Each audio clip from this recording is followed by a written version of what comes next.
like an accident about us. That's why I asked this before.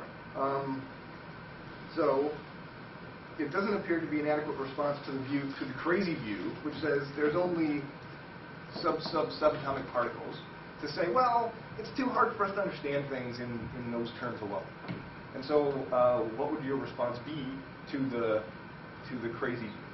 I think it comes back to his question about essences. I think what you're asking. So what is a table, right? I mean, yeah, like you would say, my explanation would say a table is made of some material and it's made of atoms that are put together in a certain way. Necessary enough to do space. Yeah, and it usually is something that has a flat surface and has something that supports it, and you can put stuff on it and it doesn't fall on the floor or something. And but on the other hand, yeah, there's this question of we name tables, right? So that's what you're getting at. You know, the table doesn't exist without the interaction with the human mind, for example, right? I mean, you could have a tables floating in outer space and nobody would call it a table, right? Because there's nobody there to call it a table. Well, there are rocks floating in outer space which exist. But nobody calls them rocks out there. Sure. Right. We call them rocks. So do they exist or not? I mean, presumably we want to say they exist. It's not sure. human activity which sure. leads them to exist. Well, I mean, we can delineate things. We can say, you know, an accumulation of the elementary particles, if you want, that looks like this and has such and such properties, and then I give it a name, and I'll call it a rock or something. Yeah, so that doesn't really contradict.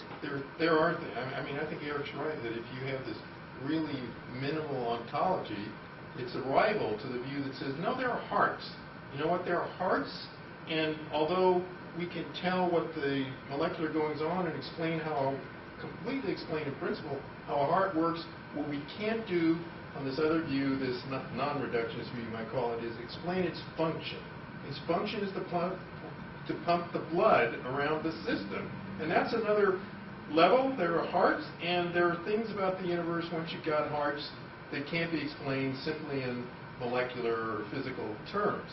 That's true. That's kind of the rival ontology to the reductionist, but I think Eric is challenging you to say, why isn't the reductionist ontology superior? It's simple.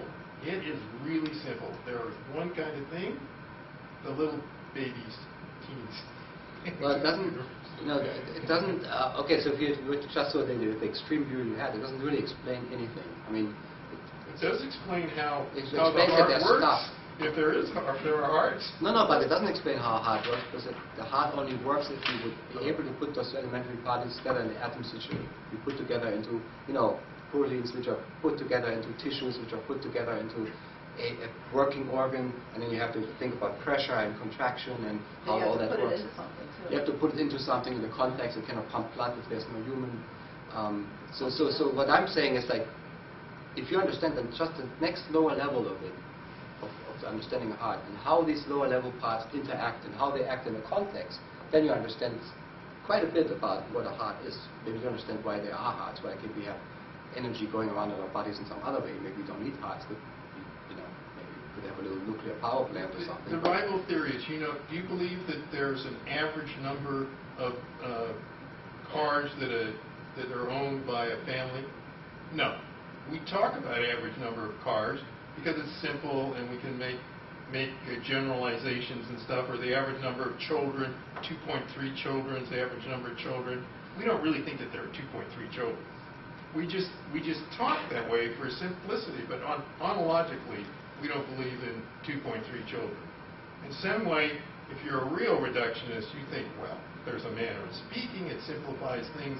We can talk in the way we do about average number of children, but there are really no hearts. And we can tell you where the next molecules of the blood, there really isn't blood, but where the next molecule that composes the blood is, just by knowing the physics and the laws of physics. Of course, we put in chance there. Forget that. That's confidential. Yeah, well, that's very important. No, but reductionists can accept chance. Reductionism is an ontological view.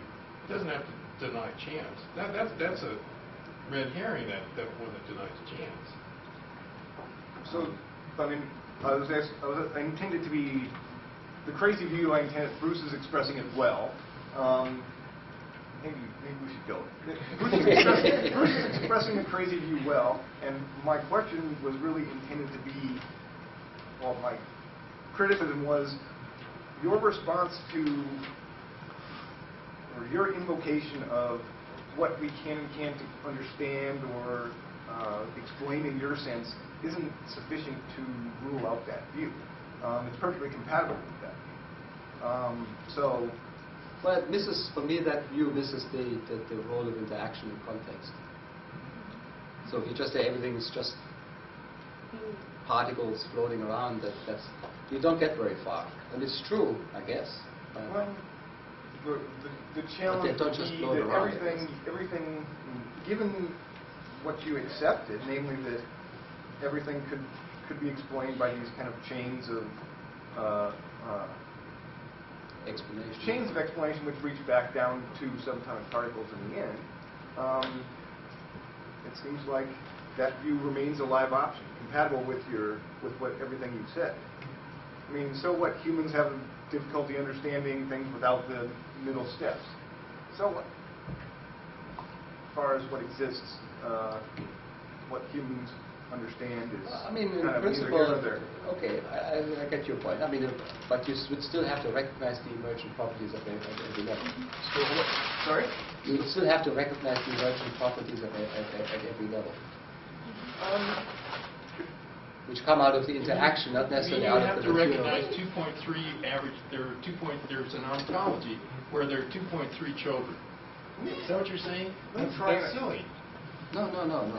We don't think that there are emergent properties or any of that stuff. We don't think there are hearts.